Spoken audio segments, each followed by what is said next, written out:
want remarkable results, you need to do remarkable things. And it's not just about doing a giant milkshake or a lemonade or whatever it may be. It can look a number of different ways.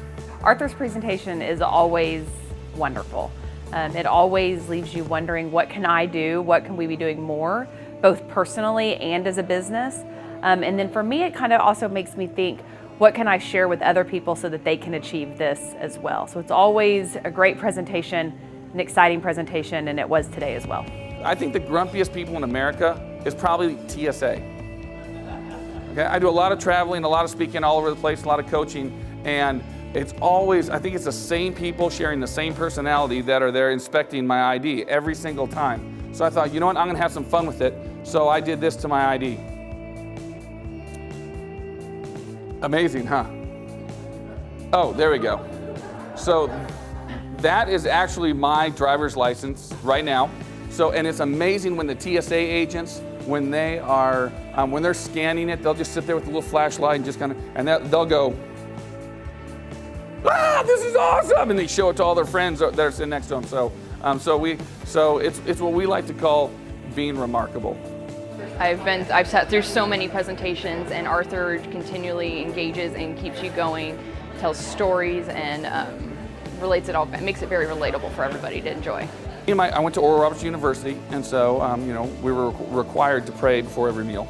And so when we would pray, me and my friends would steal each other's food. So every time someone would close their eyes for it, we'd start taking their food off their plate or squishing it or sticking things in it. And I remember one of them, my friend Mike reaches over and he grabs the brownie and squishes it and drops it, and I was like, that looks really gross.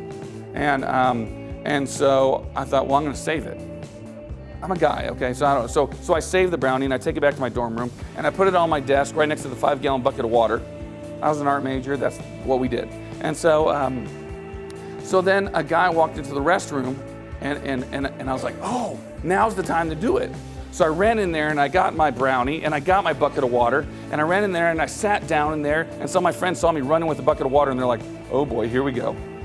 And so I sat there and made chit chat with the guy, and of course he didn't talk, you know, and then I got up and I flushed the toilet and I said, oh my gosh, lift your feet, and I poured the bucket of water all over the floor.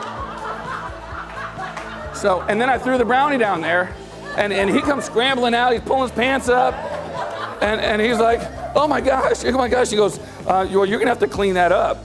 And I was like, well, I'm not cleaned up, I didn't do it. And he goes, well, somebody's cleaning that thing up. And I was like, well, I'm not cleaning that up, I didn't do that. And he, and then I got, you know, I got a revelation from the movie Caddyshack. So I reach down there and I pick up the brownie and I look at him and I go, and I take a bite of this, okay? So my friends are out there crying, they're laughing so hard, and he comes bolting out of the bathroom. I mean, you should have seen his face. It was just, he goes running out of the bathroom, he runs down to his room, and he locks himself in the room, and he would not come out. And I walked down there and I knocked on his door. I said, it was a joke. His name was Rob, and he was like, I know what I saw, I'm not coming out, I'm not coming near you.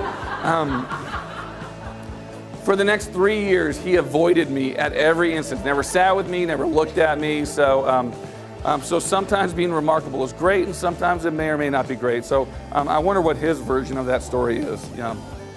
I think he was his approach is really like just trying to be remarkable. So shooting the guns with the cows at the end. You know, like if I don't remember anything else, I'm gonna remember that. So I think he did his job on being remarkable. Yeah.